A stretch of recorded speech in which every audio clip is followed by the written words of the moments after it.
Sir ಇವತ್ತು ಕರ್ನಾಟಕ ರಾಜ್ಯೋತ್ಸವ ಅಲ್ವಾ sir, ಬಾವುಟ ಹಾರಿಸ್ತಾ ಇದಾರೆ, ಒಂದು 10 ನಿಮಿಷ ಬಂದ್ಬಿಟ್ಟೆ ಸರ್. ಅದೆಲ್ಲ ಆಗಲ್ಲ ರೀ, ಇನ್ 5 ಮಿನಿಟ್ಸ್ ಅಲ್ಲಿ ಬಂದಿಲ್ಲ ಅಂತಂದ್ರೆ ನಿಮ್ ಕಂಪ್ನಿ ಕಂಪ್ಲೇಂಟ್ ಮಾಡ್ತೀನಿ. ಕ್ಷಮಿಸಿ ಸರ್, ಸ್ವಲ್ಪ ಲೇಟ್ ಆಗೋಯ್ತು. ಕನ್ನಡ ರಾಜ್ಯೋತ್ಸವದ ಶುಭಾಶಯಗಳು ಸರ್. ಇರ್ಲಿ, ಚಲೋ ಲೇಟ್ ಆಯ್ತು ಈಗಾಗ್ಲೇ. ಸರ್ OTP ಹೇಳ್ತೀರಾ? 5528. ಬೇಜಾರು ಮಾಡ್ಕೊಂಬಿಡಿ ಸರ್, ನನಗೆ ಹಿಂದಿ ಗೊತ್ತಿಲ್ಲ, ಕನ್ನಡದಲ್ಲಿ ಹೇಳ್ತೀರಾ? ಏನೋ ಹಿಂದಿ ಬರಲ್ವಾ? ಹಿಂದಿ ರಾಷ್ಟ್ರ ಭಾಷೆ, ಮೊದ್ಲು ಕಲ್ತ್ಕೋ. ಯಾರು ಸರ್ ಹೇಳಿದ್ದು ಹಿಂದಿ ರಾಷ್ಟ್ರ ಭಾಷೆ ಅಂತ? ಯಾವ ಕಾನ್ಸ್ಟಿಟ್ಯೂಷನ್ ಅಲ್ಲಿ ಬರ್ತಿದೆ ಸರ್ ಹಿಂದಿ ರಾಷ್ಟ್ರ ಭಾಷೆ ಅಂತ? ಸರ್ ನನಗೆ ಗೊತ್ತಿರೋದು ಒಂದೇ, ನನ್ನ ಮಾತೃಭಾಷೆ ಕನ್ನಡ ಮಾತ್ರ ಸರ್.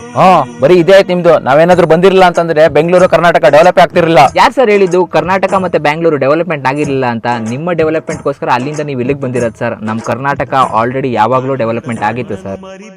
ಹೀಗೆ ಹೇಳ್ತಾ ಇದ್ದೀನಿ ಅಂತ ಬೇಜಾರು ಮಾಡ್ಕೊಂಬಿಡಿ ಸರ್. ಬೇರೆ ರಾಜ್ಯದಿಂದ ಬನ್ನಿ, ಇಲ್ಲೇ ಕೆಲಸ ಮಾಡಿ, ಆದ್ರೆ ನಮ್ಮ ಭಾಷೆಗೂ ನಮ್ಮ ಕಲ್ಚರ್ಗೂ ಒಂದು ಸ್ವಲ್ಪ ರೆಸ್ಪೆಕ್ಟ್ ಕೊಡಿ ಸರ್, ಅಷ್ಟೇ ನಾವು ಕೇಳ್ಕೊಳ್ಳೋದು. ಹ್ಞೂ ಸರ್, ನೀವು ಹೇಳಿದ್ ಕರೆಕ್ಟ್. ನಿಮ್ಮ ಭಾಷೆಗೂ ನಿಮ್ಮ ಸಂಸ್ಕೃತಿಗೂ ಬೆಲೆ ಕೊಡ್ತೀವಿ. ಕನ್ನಡ ರಾಜ್ಯೋತ್ಸವದ ಶುಭಾಶಯಗಳು ಸರ್. ತುಂಬಾ ಥ್ಯಾಂಕ್ ಯು ಸರ್. ಕನ್ನಡಿಗರ ಮನಸ್ಸನ್ನ ಅರ್ಥ ಮಾಡ್ಕೊಂಡ್ರಲ್ಲ, ಅಷ್ಟೇ ಸಾಕು ನನಗೆ.